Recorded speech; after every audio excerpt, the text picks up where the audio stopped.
Eh ben, bienvenue à tout le monde, bienvenue à toutes et tous, celles que j'ai pas encore vues, installez-vous tranquillement. Nous allons parler ce matin de storytelling, de personal branding. En tout cas, nous allons parler de raconter votre histoire et pourquoi c'est important de parler de vous, d'expliquer d'où vous venez, si vous voulez gagner la confiance de vos clients et de vos partenaires d'une manière générale. Donc avant toute chose, je vais moi aussi me présenter rapidement. Donc, je m'appelle Marie Beauchesne. Moi, ça fait plus de 10 ans que je travaille dans la communication. Et j'ai toujours bien aimé la communication, mais j'avais plus de mal à communiquer sur moi, comme beaucoup de personnes d'ailleurs. C'est aussi pour ça que j'ai écrit un livre qui s'appelle « Le personal branding » quand on n'aime pas se mettre en avant. Et donc cette notion de communication, en fait, déjà, il faut bien prendre conscience que communiquer tout court et communiquer sur soi, c'est très différent, parce qu'on n'a pas le même recul. Pour autant, c'est essentiel, c'est quelque chose dont je me suis rendu compte, moi, quand j'ai lancé ma première boîte en 2015. En fait, quand on est indépendant, on n'a pas le choix. C'est indispensable de communiquer sur soi, parce que c'est comme ça qu'on gagne la confiance de ses partenaires. C'est indispensable, mais c'est pas toujours agréable, c'est pas toujours facile à faire, on sait pas toujours par quoi commencer. Et en fait, à ce moment-là, je me suis dit, ok, je vais revenir à la communication, mais plus pour les marques. Avant, je travaillais dans la publicité, voilà, je faisais des campagnes pour des marques B2B ou B2C, peu importe. Je me suis dit, je veux revenir à cet aspect de communication, mais apporter les techniques que j'ai apprises pour les donner, les rendre accessibles aux individus. Voilà. Et j'ai aussi pris un petit peu de méthode que j'ai pu acquérir en tant qu'entrepreneur, donc un petit peu de méthode start-up parfois, pour appliquer ça au personal branding. Alors, personal branding, c'est un mot qui est à la mode maintenant, qu'il n'était pas trop en 2017 quand j'ai commencé à travailler dessus. C'est un mot qui recoupe beaucoup de choses. Donc, ça veut dire concrètement comment est-ce que je me positionne, donc la notion de marque, et comment est-ce que je vais ensuite pouvoir faire rayonner cette marque pour avoir bien sûr des opportunités de collaboration commerciale, de vente, etc.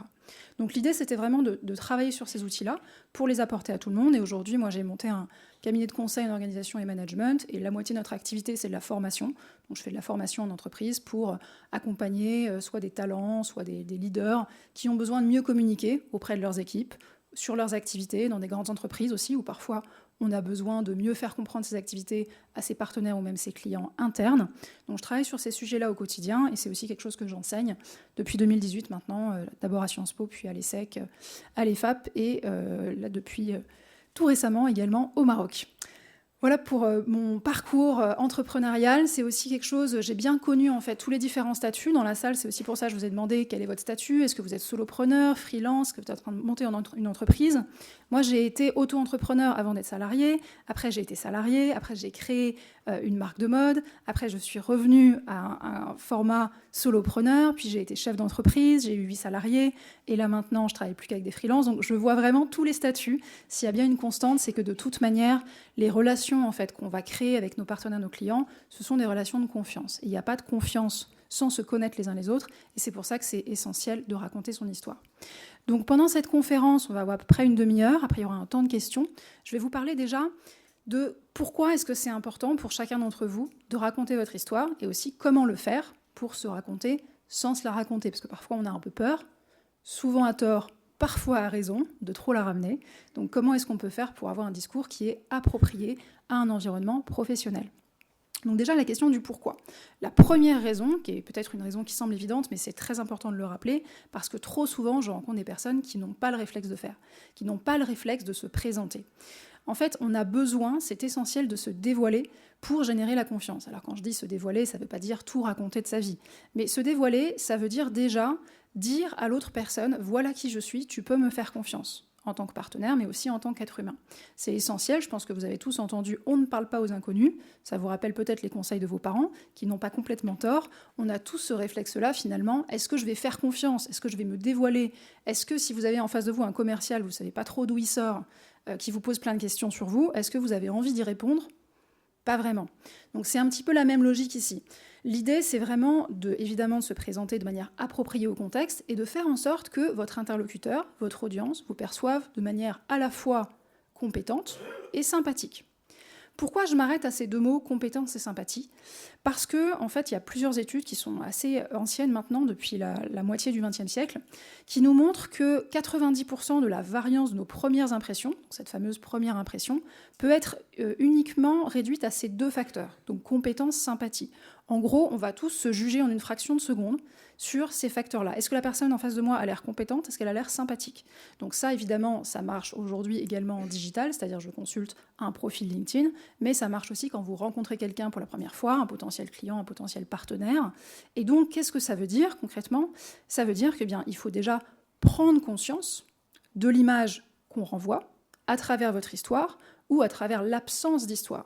Parce que finalement, si vous ne racontez pas votre histoire, si vous ne dites pas d'où je viens, qu'est-ce que je fais, pourquoi je le fais, finalement, de toute manière, la personne en face de vous, il va y avoir ce jugement. Qu'on le veuille ou non, c'est quelque chose qui est hérité de notre cerveau Cro-Magnon, où on avait besoin de savoir très très rapidement, en une fraction de seconde, si ce qui se trouvait en face de nous, c'est pour ça que j'ai mis un petit...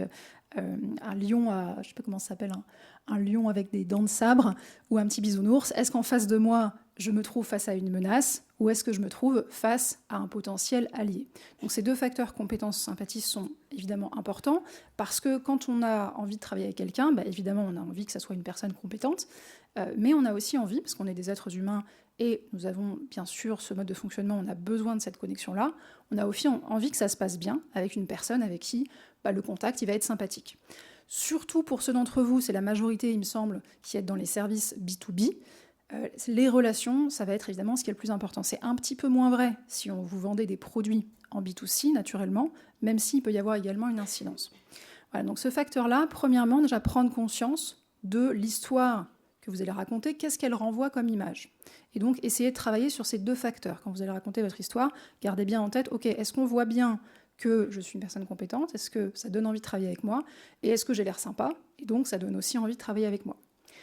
Ça veut dire également quelque chose, peut-être que vous avez entendu, je sais que parfois dans les trainings ou dans les formations commerciales, c'est quelque chose qu'on répète beaucoup, de dire il faut absolument laisser parler le client, il faut poser des questions, il ne faut pas parler, il faut se taire, il faut laisser parler le client. Alors c'est vrai dans une certaine mesure. Je mets un grand mais parce que oui, il faut écouter, mais il faut d'abord parler, au moins pour se présenter avant d'écouter. Parce que si la personne ne sait pas qui vous êtes, en fait, elle ne va pas pouvoir se dévoiler ou vous donner des informations qui vont soit être pertinentes pour vous, elle va partir un peu dans tous les sens, soit elle n'aura pas la confiance nécessaire, finalement, pour vous donner ces informations. Donc, quand vous êtes, vous, à l'initiative, en fait, d'une démarche commerciale, c'est à vous, et c'est aussi à travers le mécanisme de mimétisme social, donc c'est-à-dire vous, en prenant l'initiative de vous présenter, de raconter votre histoire, que ça soit parfois un tour de table, et bien derrière, la personne, souvent, va être invitée à faire de même. C'est important de le faire parce que d'ailleurs que vous soyez indépendant ou salarié, ça ne change rien. Très souvent, quand il y a des réunions, des tours de table, tout le monde a envie d'expédier ce moment le plus vite possible. Je ne sais pas si vous avez déjà été confronté à ce genre de situation. C'est pas trop un moment où les gens aiment bien s'appesantir en général. Du coup, ça donne une situation où on donne très rapidement son intitulé de poste, où on dit moi je suis le fondateur de telle entreprise, ou moi je suis chef de projet, machin. Ça ne donne absolument aucune information, parce que si vous êtes déjà autour d'une table, c'est que la personne, elle sait déjà tout ça.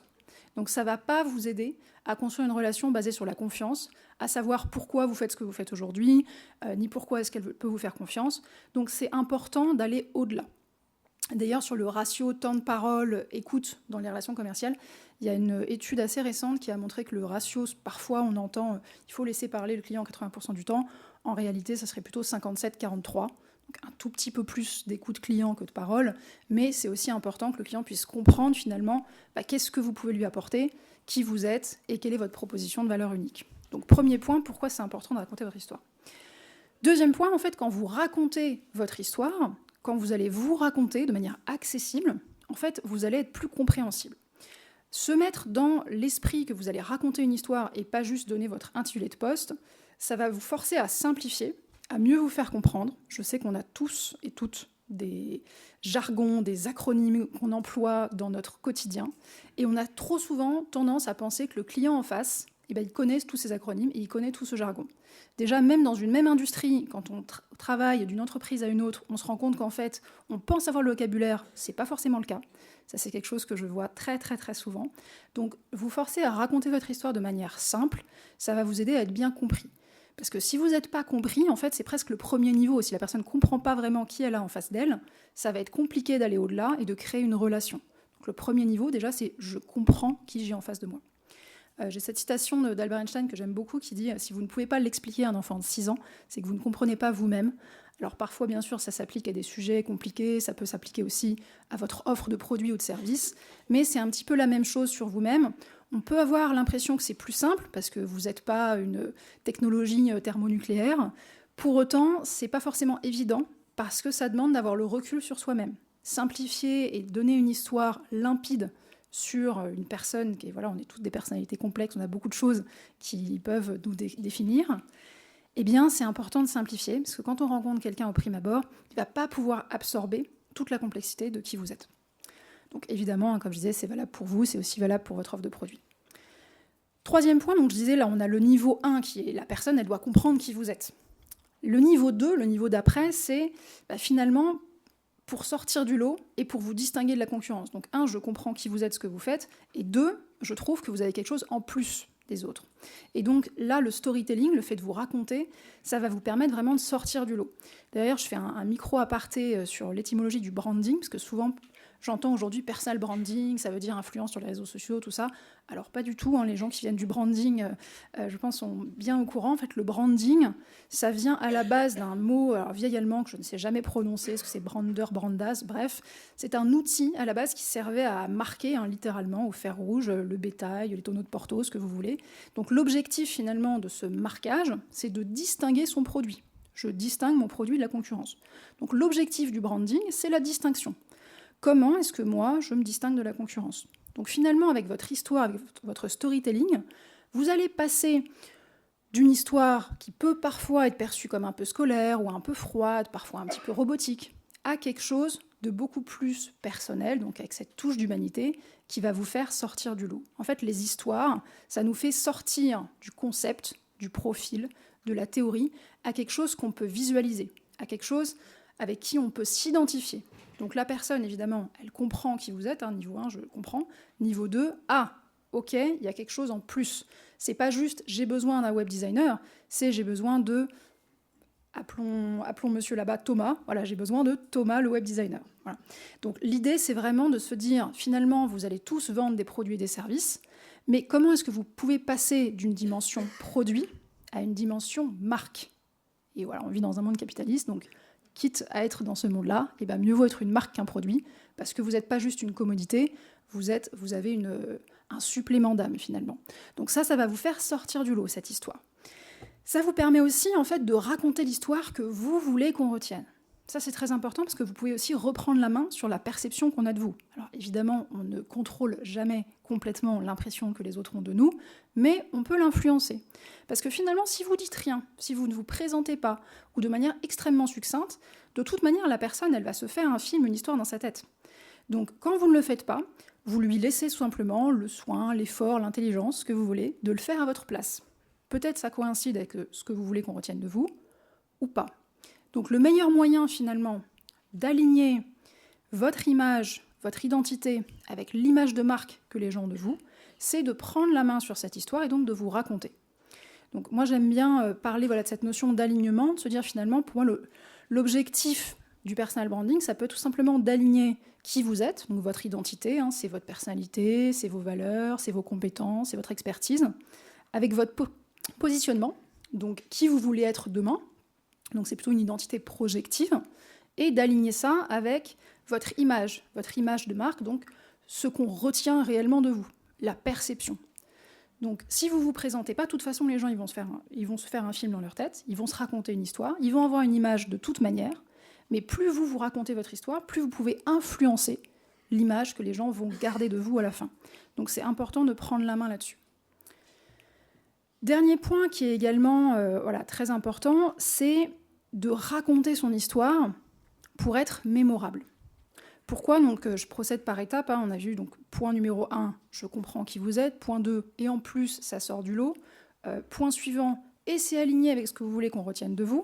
Et en plus, comme vous l'avez fait de manière originale, avec de l'émotion du personnel, je vais m'en souvenir. Pourquoi ? Parce que ça, c'est la manière dont notre cerveau fonctionne. Alors, c'est un petit peu technique et je ne suis pas neurologue, mais les neurologues nous expliquent qu'on a une partie, en fait, dans notre cerveau qui s'appelle l'amygdale, qui va libérer des neurotransmetteurs, notamment la neuroadrénaline. Et ces neuroadrénalines vont agir sur l'hippocampe pour consolider le souvenir. Donc, en gros, ce que ça veut dire, c'est que quand on ressent des émotions, donc des émotions fortes, qu'elles soient positives ou négatives, ça va consolider le souvenir. Donc concrètement, si on est sur un moment neutre, il n'y a pas vraiment d'émotion. Donc prenons quelqu'un qui ne se présente pas ou je ne comprends pas très bien qui est cette personne, mais finalement je vais plutôt rester dans le doute, dans l'expectative. Je n'ai pas vraiment d'émotion ou des émotions pas très fortes. Ça va être très compliqué derrière de se souvenir de la personne. D'ailleurs, je vous propose de vous remémorer des moments peut-être marquants que vous avez eus dans votre carrière, quand vous avez rencontré des collègues, des partenaires, des clients. Alors moi, je fais des formations, je rencontre des centaines, probablement des milliers de gens en fait, chaque année. Je ne me souviens pas de tout le monde. Mais quand je demande aux gens de se présenter, parce que c'est quand même une partie de mon boulot, de les former au personal branding et à la présentation de soi, eh bien, il y a des présentations, des formations que j'ai faites il y a 5 ans maintenant, je me souviens encore des personnes. Parce qu'elles m'ont raconté des anecdotes, parce que la manière de se présenter est originale. J'ai une personne qui s'est présentée en me disant « Moi, j'adore les tableaux Excel, tout le monde déteste ça, mais moi, j'adore ». Ça m'a marqué. Ça peut être aussi des personnes. Là, j'étais une formation avec une Hongroise il y a 3 semaines. Je ne comprenais rien du tout à son métier. Alors, on était dans le SaaS, donc outils informatiques appliqués au BTP, donc 2 milieux qui ne sont pas du tout les miens. Je ne comprenais pas grand-chose. Donc, le niveau 1, on était vraiment très très loin de « je comprends ce qu'elle fait ». Et progressivement, on m'a dit, en fait, moi, mon boulot, j'adore les cartes. J'adore lire les cartes, me balader avec des cartes, encore des cartes papier. Et dans mon boulot, je construis en fait des cartes pour le BTP. Et maintenant, je les rends... alors, je ne sais plus le mot qu'elle a envoyé, ça devenait un petit peu technique. Mais là, soudainement, en fait, j'ai compris ce qu'elle faisait. J'ai compris sa passion. Ça ressortait énormément. Et je me souviens maintenant de qui est cette personne. Et dans les grandes lignes, je comprends ce qu'elle fait. Je n'ai pas la technicité, mais ce n'est pas grave. D'ailleurs, je ne suis pas un client potentiel, donc ce n'est pas forcément gênant. Mais je me souviens de cette personne. Parce que j'ai une émotion qui est associée.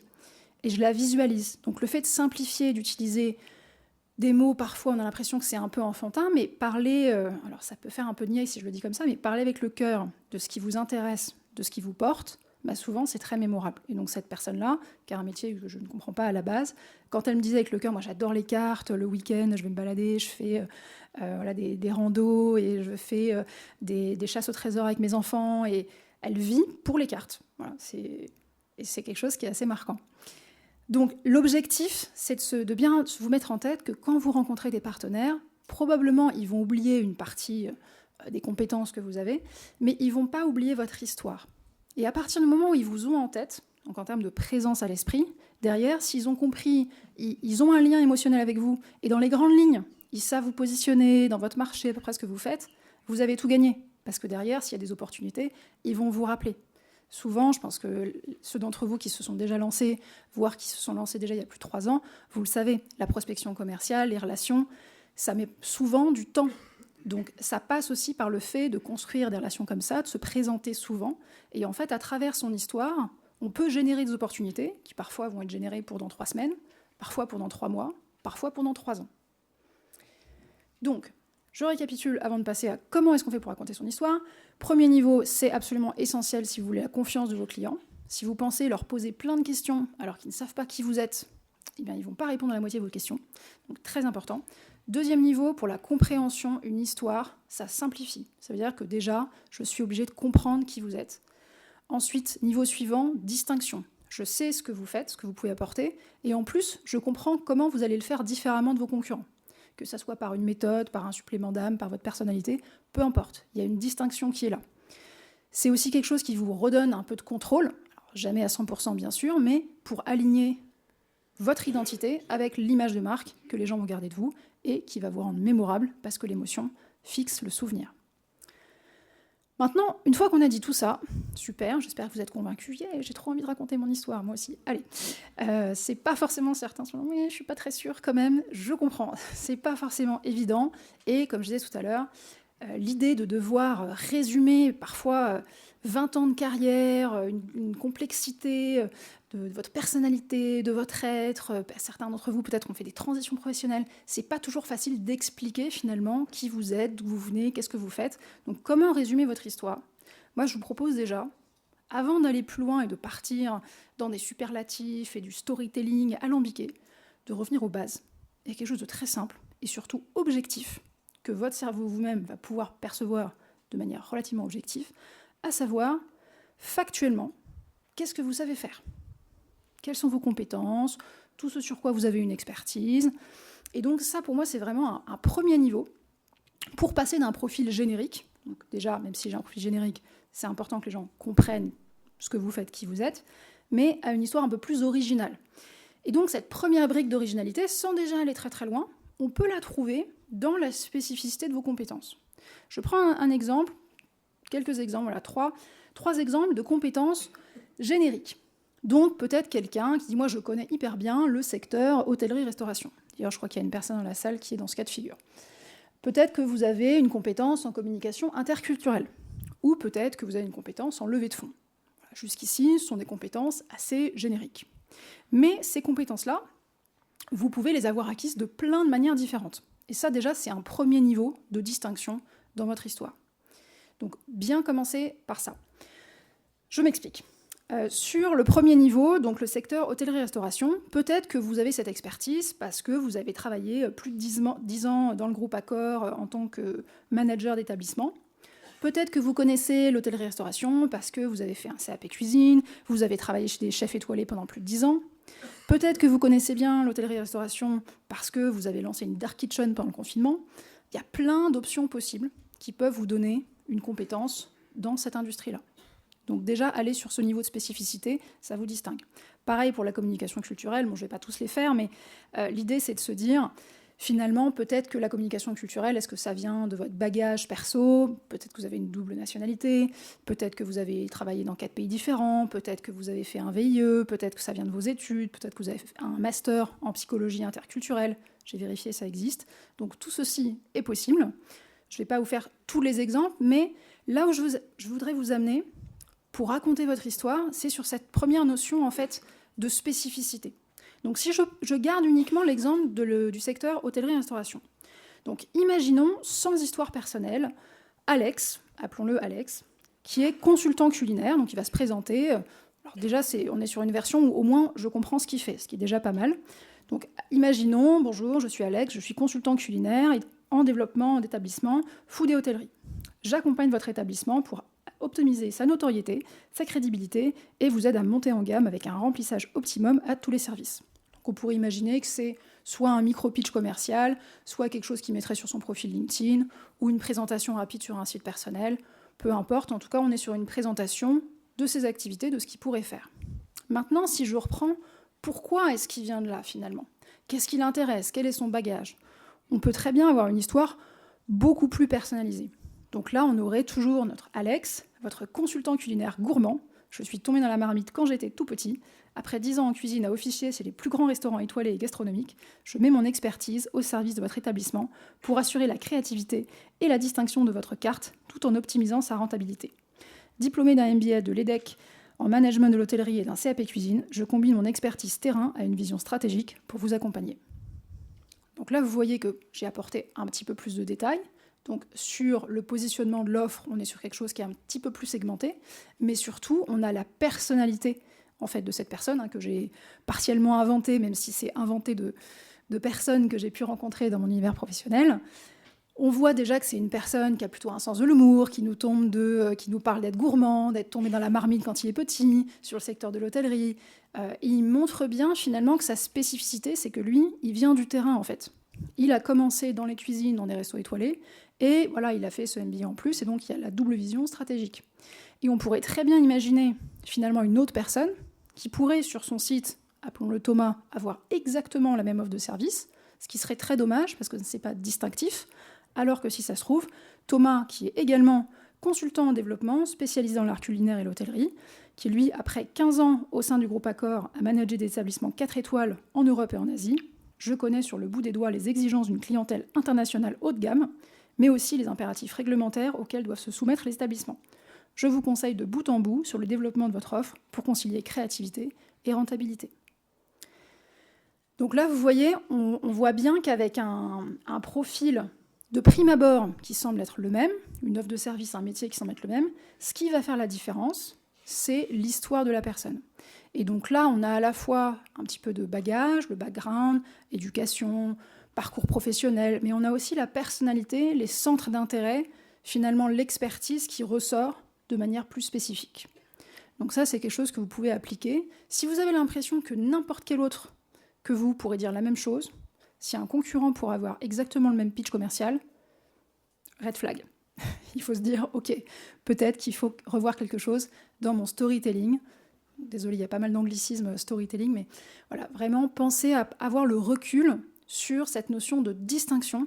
Et là, on est vraiment sur un niveau très simple. C'est d'où viennent ces compétences, d'où est-ce que je les ai acquises.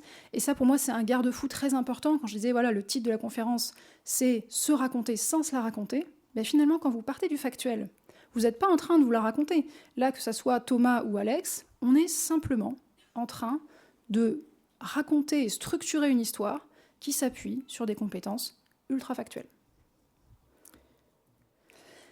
Deuxième point, vous pouvez aussi aller un petit peu plus loin en approfondissant vos spécificités en partant de votre image. Donc votre image, c'est-à-dire qu'est-ce que les autres retiennent de vous. Parce que souvent, quand je rencontre des personnes qui disent « mais non, mais j'ai rien à dire, j'ai rien de spécifique », non, je sais, 99% des fois, c'est faux, il y a toujours quelque chose à dire. C'est intéressant aussi si vous avez des personnes autour de vous qui peuvent soit vous poser des questions, creuser un petit peu, soit vous apporter ce regard extérieur. Parce que ce qui paraît évident pour vous, peut-être que pour quelqu'un d'autre, c'est ultra distinctif, c'est ultra valorisant. D'ailleurs, si vous dites « non, mais bon, je sais de toute façon ce qu'on pense de moi, c'est pareil, il n'y a pas grand-chose à dire », je sais que parfois j'entends des gens qui me disent ça. Alors sachez que selon une chercheuse canadienne qui s'appelle Tasha Eurich, seulement 15% des gens ont une bonne connaissance d'eux-mêmes. Connaissance sur les deux plans, savoir à la fois je me connais intérieurement, donc introspection, mais aussi je sais ce que les autres pensent de moi, donc extrospection. Donc si on prend ces deux dimensions, interne, externe, alors le livre n'est pas encore, en tout cas traduit en français, donc je n'ai pas voulu traduire ces termes originaux, mais l'idée c'est d'arriver à un bon niveau de conscience de soi, à la fois sur le plan interne et externe, et pour faire ça, je vous recommande de commencer par l'introspection, pour ne pas vous mettre un trop gros biais d'ancrage, mais ensuite de bien aussi prendre conscience de ce que les autres pensent. Ça peut passer par des questions toutes simples, mais finalement, peut-être qu'on vous a déjà dit « Ah, mais toi tu sors du lot parce que… » À vous de finir la phrase. « Ah, c'est pas commun de venir de tel background, telle industrie, tel milieu pour faire ce métier. » Peut-être que c'est aussi quelque chose que vous avez déjà entendu à votre propos. Ou « Ah, sans ta capacité à faire… » ou à être je ne sais pas quoi, on n'aurait jamais pu y arriver. Toutes ces phrases-là, en fait, c'est des indicateurs qui vont vous permettre d'aller un petit peu plus loin pour creuser votre spécificité et raconter une histoire qui vous permet de vous distinguer encore plus. Alors, dans la continuité de ça, l'idée, c'est aussi de jouer avec les points de vue et changer la narration. C'est très important parce que l'histoire que vous allez raconter aux autres, c'est d'abord l'histoire que vous allez vous raconter à vous-même. C'est pour ça que je vous recommande de partir du factuel pour ne pas avoir l'impression de vous la ramener, de vous la raconter. Parce que si vous-même, vous avez cette impression-là, quand vous allez vous présenter, ça va un peu se ressentir. Donc partir du factuel, ça c'est un premier point, et essayer de jouer aussi avec les différentes narrations. Donc je m'explique, je vais prendre le cas, un autre cas que j'ai rencontré en formation, appelons-la Magali, donc Magali qui est agent immobilier indépendant. Donc Magali, avant d'être agent immobilier, elle était comptable dans une PME dans le sud de la France. Et en fait, elle a voulu se reconvertir. Et en fait, on peut avoir deux discours. On a un premier discours en fait, qu'elle me tenait, qui était, moi, quand je rencontre les clients, alors je ne parle pas des clients qui viennent pour faire les visites, les clients auprès de qui elle va essayer en fait, d'obtenir le mandat exclusif pour la vente d'un bien. Donc ça, c'est des gens qu'il va falloir convaincre un petit peu. Ou les partenaires, comme elle est indépendante, elle travaillait avec deux réseaux d'agences immobilières différents. Elle disait, moi, je n'ose pas trop parler de moi, raconter mon histoire, parce que comme je ne viens pas de l'immobilier, je ne me sens pas forcément à ma place, je n'ai pas les codes, donc j'élude un petit peu le sujet et j'évite de trop parler de ça. Donc ça, c'est la version narration, syndrome de l'imposteur. L'autre version, c'est de se dire, ok, c'est intéressant justement de prendre en compte ta spécificité, moi qui ne te connais pas, je trouve ça hyper intéressant en fait, que tu aies un bagage dans la gestion financière, dans la comptabilité. Aujourd'hui, alors si je me réfère à un sondage de l'IFOP et de Guy Hockey, 68% des Français considèrent que les agents immobiliers, on ne peut pas leur faire confiance. Donc c'est, je crois, la profession numéro 2 la plus détestée des Français. Donc c'est quand même pas inintéressant de construire un rapport de confiance quand on part aussi avec ce déficit-là d'image de départ. Alors je pense que beaucoup d'entre vous n'ont pas ce problème initial de déficit d'image, mais vous voyez, dans ce cas de figure, c'était aussi intéressant de travailler sur l'histoire. Et donc là-dessus, je propose une version alternative, une version finalement narration distinction, qui est de dire, moi j'ai travaillé pendant plus de 15 ans à la comptabilité des PME et je me suis reconvertie en immobilier par passion. En fait, moi, ce qui me rend vraiment heureuse, c'est de trouver le lieu de vie parfait pour les familles ou pour les couples qui s'installent, en faisant attention à ce que ça soit un investissement toujours très pertinent pour eux. Et là, finalement, le fait de dire je viens pas de l'immobilier, j'ai pas fait de l'immobilier toute ma vie, et le côté comptabilité, je disais oui, enfin bon, c'est pas très funky non plus comme job, les comptables, j'ai pas envie que les gens pensent que c'est pas très fun. Je disais oui, mais quand on parle d'investissement financier, en fait, d'avoir quelqu'un en face qui s'est reconverti par passion et qui, par ailleurs, comprend ce que c'est, en fait, qu'une logique financière, que de faire des calculs, ça peut aussi mettre en confiance. Et ça, c'est en posant juste 2-3 questions rapidement. Et en fait, l'idée, c'est de changer de narration. Donc, quand vous racontez une histoire, pensez, même quand vous lisez des histoires pour vous-même, à vos enfants, peu importe, parfois on a des narrateurs différents. Donc, imaginez un point de vue. Et donc, l'idée, c'est d'essayer d'avoir plusieurs voix qui racontent votre histoire. Qu'est-ce que ça donne en changeant l'angle de vue ? Qu'est-ce que ça donne si, au lieu de dire je suis ancien directeur général au chômage, je commence par dire j'ai travaillé pendant plus de 15 ans à la restructuration d'entreprise et j'ai monté 3 boîtes. Les deux sont vrais, mais l'angle de vue n'est pas le même. Donc, quelle information je vais mettre en avant ? Qu'est-ce que je vais hiérarchiser ? C'est ça aussi, en fait, le storytelling, c'est choisir l'angle de vue qui va, évidemment, on est toujours sur la réalité, on n'est pas en train d'inventer des choses. Ça, c'est quelque chose que je ne recommande pas. Parfois, on entend « fake it until you make it ». Bon, moi, je pense qu'il faut prendre ça avec nuance, c'est-à-dire, oui, il faut projeter une image de soi qui vous permet d'atteindre votre objectif sans que ça soit complètement déconnecté de la réalité. Et là, vous voyez bien que dans son cas, je ne suis pas du tout en train de changer l'histoire. On est juste en train, en fait, de mettre l'angle, de changer un petit peu la narration. Donc pour faire ça, l'idée aussi, on a parlé de l'importance de l'émotionnel pour bien rester en mémoire, donc de mettre du personnel dans votre histoire. Mettre du personnel, parfois j'ai une confusion très forte, et j'entends oui, mais j'ai pas forcément envie de dévoiler ma vie privée. Alors personnel, ça veut pas dire intime, ça veut pas dire privé, c'est vraiment mettre de votre personnalité. Donc ça veut pas dire non plus que pour être authentique, il faut faire de l'oversharing ou être ultra transparent avec tout ce qui vous est arrivé. Le nombre de fois du côté inverse où j'ai entendu aussi des personnes de prime abord se présenter en disant « Ah, moi, c'est compliqué parce que j'ai fait un burn-out et du coup, après, ça a été très, très dur avec mon manager », avant de donner l'info essentielle qui est « En fait, je travaille dans les achats et la qualité et j'ai exercé à des fonctions commerciales dans des entreprises au niveau international pendant 15 ans. » Ça ne veut pas dire qu'on n'a pas le droit d'en parler.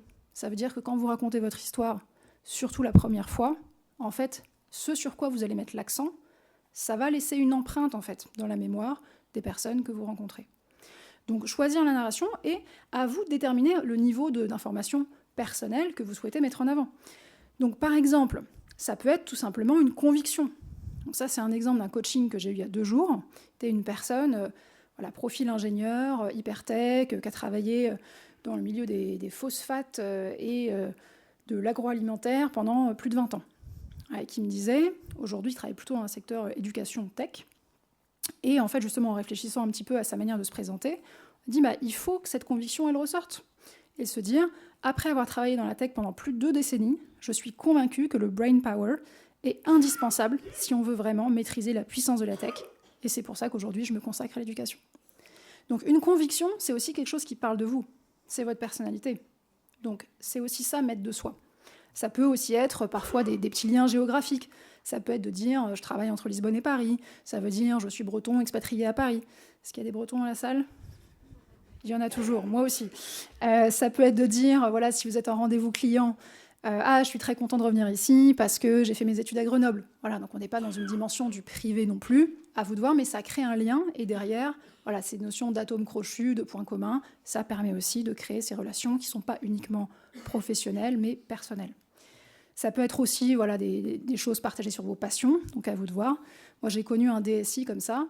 Il disait, je suis souvent vue un peu comme une porte de sécurité, ou le côté techos un peu qui empêche les gens de tourner en rond. Et il se trouve qu'à côté, il était ultra-trailer. Ça a un peu changé l'image quand il a commencé à dire que... et il était vraiment super bon. Et c'était intéressant parce que ça faisait aussi ressortir sa personnalité. C'est-à-dire que parfois, il avait ce côté un petit peu solitaire, mais capable de courir pendant des heures et qui tenait vraiment la distance. Donc c'est aussi quelqu'un de très patient. Finalement, ça représentait bien aussi sa manière de travailler dans le quotidien. Donc ça peut parfois aussi éclairer vos modes de fonctionnement, aider les autres à mieux travailler avec vous.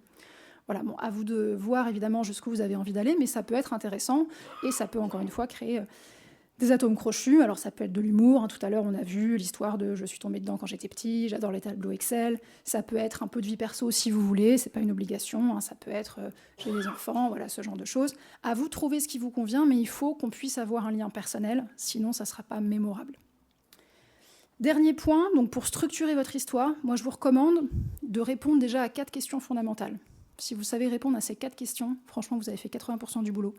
Et d'ailleurs, pour votre entreprise, ça peut fonctionner aussi. Moi, quand je faisais du conseil pour les startups, plutôt que de faire des plateformes de marque ultra compliquées, je proposais de commencer juste par ce socle simple qui permet de définir qui vous êtes, voilà, comment vous vous définissez, qu'est-ce que vous faites concrètement, quels sont les services, les produits que vous offrez, pourquoi vous le faites, quelles sont vos motivations, est-ce qu'il y a un driver particulier, comment vous le faites, est-ce que vous avez une méthode, soit à vous, soit que vous utilisez, une recette secrète, votre manière de fonctionner en tant que personne, tout ça, ce sont des éléments en fait qui vont être distinctifs. Et une fois que vous avez la réponse à ces questions-là, vous allez pouvoir ensuite les structurer en un pitch personnel, donc qui peut vous aider à vous présenter. Ça peut fonctionner pour votre site web, ça peut fonctionner pour votre bio LinkedIn, quand vous avez besoin de vous présenter pour la première fois à un partenaire, à un client. Et donc, très rapidement, je comprends qui vous êtes. Parce que si je ne comprends pas qui vous êtes, derrière, je vais être en train d'essayer de raccrocher les wagons. Donc évitez de raconter votre histoire de manière chronologique. Certes, on parle de storytelling, mais on n'est pas dans le « il était une fois, j'ai fait mes études là, et après je suis allée dans telle entreprise, et puis après finalement j'ai changé, et après j'ai fait la reconversion ». Et tout à la fin, on arrive à l'info intéressante. Donc on essaie de faire plutôt l'inverse, et pourquoi je suis là aujourd'hui, qu'est-ce que je fais, quel est mon profil, mon identité professionnelle, celle avec laquelle je suis à l'aise. Mon identité professionnelle, ça peut être un métier, ça peut être « je suis tel métier », ça peut aussi être « je fais », ou ça peut être aussi « je travaille dans telle industrie depuis X années ». Ça, c'est à vous de choisir. Parfois, il y a des personnes qui sont, par exemple, très attachées au fait de dire moi, je travaille dans l'industrie aéronautique depuis plus de 20 ans, et peu importe les métiers qu'elles ont exercés. Ce qui les drive à fond, c'est l'aéro. Voilà. Et ça peut être une identité professionnelle. Pour d'autres, ça va être un métier. Ça va être j'ai exercé des fonctions commerciales dans plein d'industries différentes, à contrario. Ça, c'est à vous de voir. C'est propre à chacun, mais il faut que je comprenne qui vous êtes. Qu'est-ce que vous faites concrètement ? Encore une fois, si je ne comprends pas, c'est difficile et distinctif. Rien ne vous empêche d'être original même en présentant ces activités. La personne qui me disait « moi j'adore les tableaux Excel », c'est une super accroche. Et après, bien sûr, on explicite. Ça peut être aussi parler de vos motivations. Ça touche à finalement ce qui va vous driver. Quand je vous parlais de la personne qui adore les cartes, finalement, ça fait partie de ça aussi. Votre parcours, ça peut éclairer. Ça apporte aussi, vous avez acquis vos compétences par un chemin différent d'une autre. Et donc ça va vous mettre finalement sur un positionnement un petit peu différent et attirer les bons clients à vous. Pour conclure, et on va passer aux questions, juste souvenez-vous qu'une histoire ne peut pas plaire à tout le monde. Il y a des genres littéraires pour chacun, et c'est pas grave si votre histoire ne plaît pas à tout le monde. L'important déjà, c'est qu'elle soit comprise, qu'elle soit distinctive. Et derrière, si le client, finalement, si je reprends l'exemple de l'hôtellerie, il a plutôt envie de quelqu'un qui a été dans des grands groupes, qui connaît hyper bien les process réglementaires, tant mieux qu'il le sache. Parce que s'il attendait ça de la part du cas Alex, qui lui était plutôt créatif, cuisine, terrain, ça ne va pas matcher. Donc il vaut mieux le savoir dès le début. Et être très clair, finalement, sur qui vous êtes, ça va aussi vous éviter derrière des déconvenus professionnels. Donc ça vous aidera aussi pour la suite. Allez, on a un temps de questions pour celles et ceux qui devront partir. On peut se retrouver sinon après sur le stand d'Uno pour une séance de dédicace. Et je vous laisse le micro.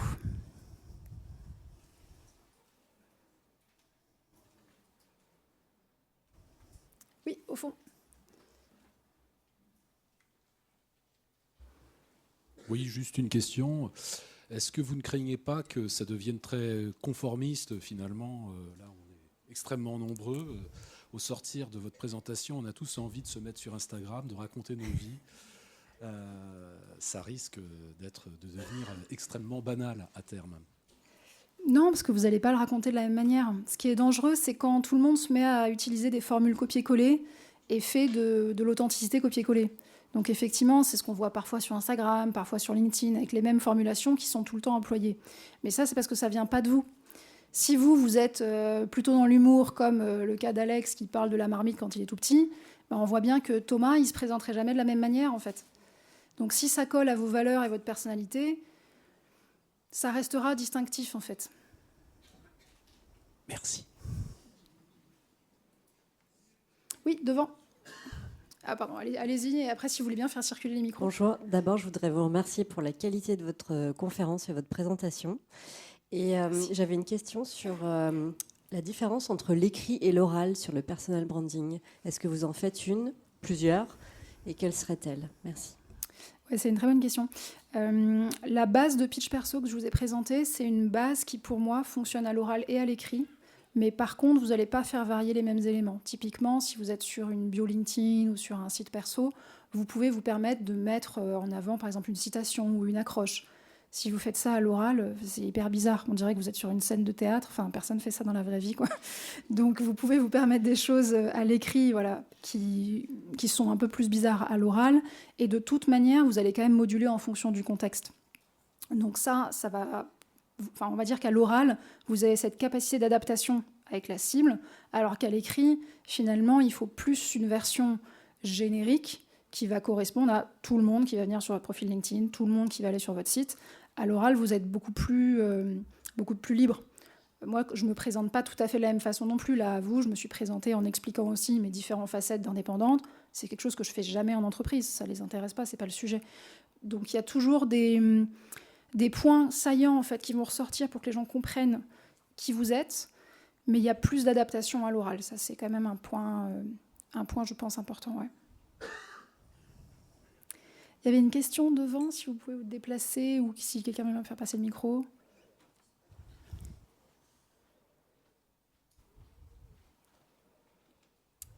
Alors d'abord, merci pour votre présentation également. Moi, ma question, c'est que vous avez parlé de Magali tout à l'heure, qui n'avait pas un passé dans l'immobilier, mais finalement, c'était bien, on avait bien réussi à se retrouver. Comment on fait quand on a un passé qui n'est pas forcément, en tout cas dans l'imaginaire collectif des gens, en cohérence avec ce que vous faites maintenant? Par exemple, je prends mon exemple personnel. J'ai commencé en tant que communicante, mais dans le monde associatif. Aujourd'hui, je suis en agence de pub. Souvent, quand je raconte mon histoire, j'omets le fait de parler de mon temps dans l'associatif, parce que dans la tête des gens, avant, je faisais un métier qui avait du sens. Aujourd'hui, je suis marketeuse, ça passe pas très bien. Donc, comment on fait en fait pour réconcilier un peu deux aspects différents qui, dans l'imaginaire collectif des gens, ne sont pas en cohérence? Oui.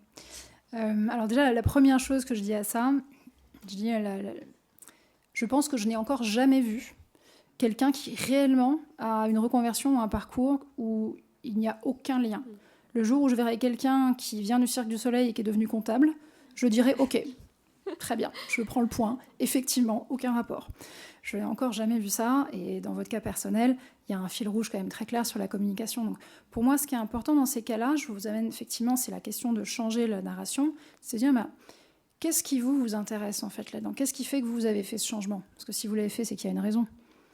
En fait, moi, ce qui m'intéresse et ce pourquoi je me suis tournée vers les agences, c'est la créativité, le fait de raconter des histoires. Quand on est en asso, on raconte souvent la même histoire. Et c'est la même histoire qu'on tire en fil rouge. Et il n'y avait pas ce côté stimulant que je retrouve aujourd'hui en agence. Ben voilà, c'est ça votre histoire. Merci.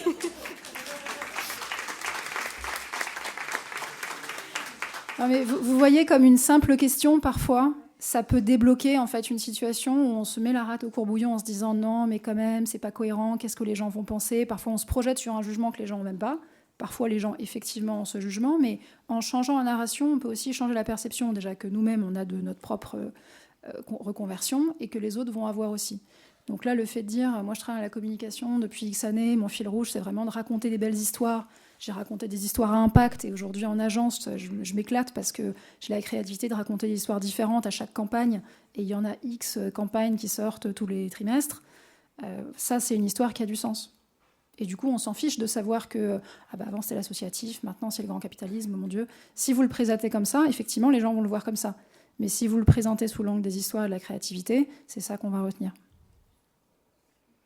Oui.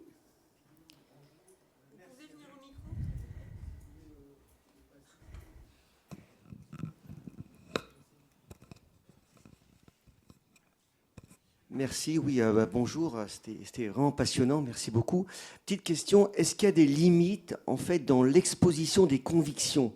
Ce que je veux dire, c'est qu'on est tous convaincus de certaines choses, mais quand on se lance, Est-ce qu'il ne faut pas y aller crescendo, donc s'afficher complètement? Déjà, on peut se mettre à dos une profession, si on veut casser des codes, par exemple. Donc si on veut être vraiment soi-même, on dit tout ce qu'on pense, pour se lancer quand on se met à dos toute une profession. Donc est-ce qu'il y a des degrés dans l'exposition de ses convictions? Est-ce qu'on doit tester? Voilà, un petit conseil, s'il vous plaît.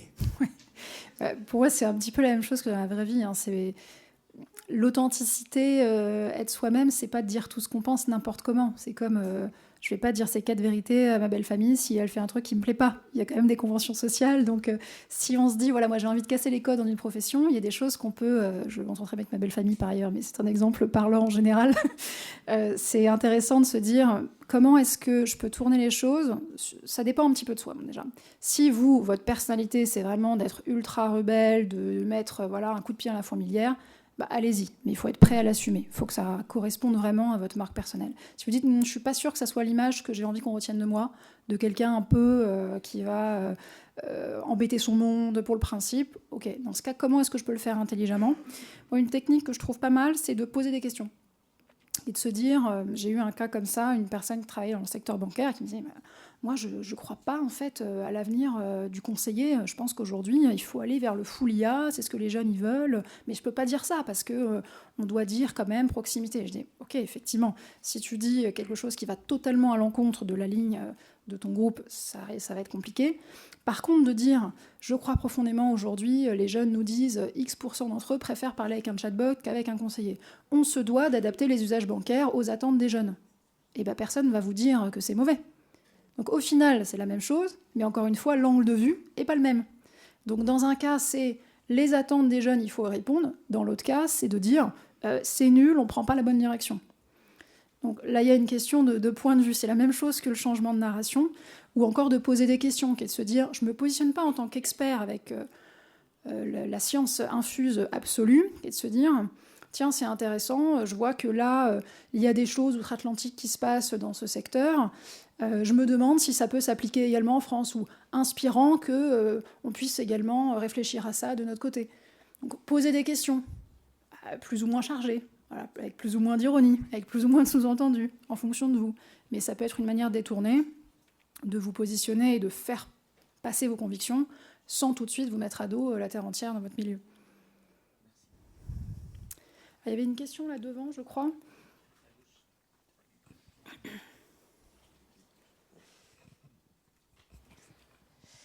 Bonjour. Quand on est slasher, ou qu'on souhaite devenir slasher, est-ce qu'on fait autant de pitch qu'on a d'activité, ou est-ce qu'il y a un moyen de rassembler un petit peu le tout sans être complètement schizophrène? Alors, ça dépend évidemment de la situation, mais en 80% des cas, moi je trouve que c'est bien de présenter le slash tout de suite, plutôt que de faire une présentation par activité. Après, comme je vous disais, là, en fonction de si je reprends ma base elevator pitch personnelle, ça peut être je me présente, voilà, moi je suis marketeur la semaine, blogueur le week-end, ou je suis coach sportif et coach de vie. Et donc ça c'est un premier slash, ou ça peut être si vous avez une autre activité. Tout à l'heure, on l'a vu par exemple dans les passions, ça peut être à la fin. Et par ailleurs, à côté de ma vie pro, je suis administrateur ou trésorier d'une asso de foot amateur. Donc ça peut être une manière de l'amener à la fin.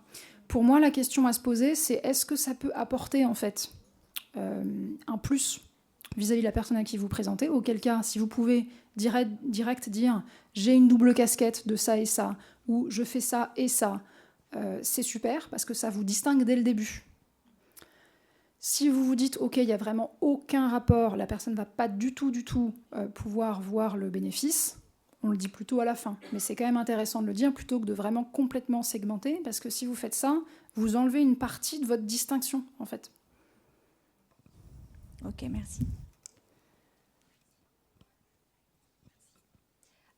Merci déjà aussi pour votre prestation. Moi, j'aurais une question et à la fois, je lance un appel.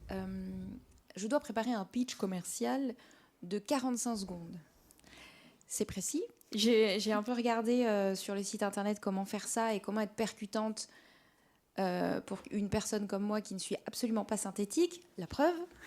J'ai lu qu'on pouvait créer un icebreaker, histoire de percuter, d'attirer l'audience et ensuite de se présenter à la fin avec un peu d'humour. Quels seraient vos conseils? On vous demande un pitch sur vous ou sur votre entreprise? Eh bien, les deux. Les deux, ok. Voilà le conseil. D'accord. Non, littéralement, en fait, le pitch commercial startup classique, c'est problème, solution, faisabilité, équipe, demande, si vous avez une demande de levée de fonds, etc. Donc ça, c'est le pitch commercial startup classique. Maintenant, faut parler de vous, mais il faut parler de la boîte aussi en même temps. Pour moi, il faut l'inclure en fait dans les activités et dans votre présentation, il faut expliquer en fait d'où vous venez, pourquoi est-ce que vous faites ça aujourd'hui. Donc, effectivement, avoir une accroche, ça peut être intéressant. Si, je dis souvent, quand je travaille sur la prise de parole, justement, avec des personnes en formation, si vous n'êtes pas du tout à l'aise et que dans la vie de tous les jours, vous ne feriez pas d'accroche tonitruante, ne le faites pas. Parce que ça va être bizarre quand vous le faites. Donc, il faut trouver, en fait, quelque chose qui correspond à votre personnalité. Donc, si vous êtes plutôt sachant, scientifique, effectivement, sortir une statistique, une citation, ce genre de choses, ça peut très bien marcher. Si vous êtes plutôt, effectivement, dans l'esbrouf, le spectacle, eh ben, allez-y, faites une entrée un petit peu plus tonitruante. Mais vous forcez à faire un truc de théâtre, alors que dans le quotidien, vous n'êtes pas du tout comme ça, c'est le meilleur moyen qu'on ressente l'absence de congruence chez vous et que ça ne ressorte pas comme authentique, en fait. Mais bon, après, il faudrait aller un peu plus loin dans le détail personnel et peut-être on aura le temps au stand d'Uno si vous voulez. Je pense qu'il va falloir que je libère la salle parce qu'on avait jusqu'à 12h30, donc il y a probablement la prochaine conférence qui doit commencer. Merci beaucoup pour celles qui peuvent.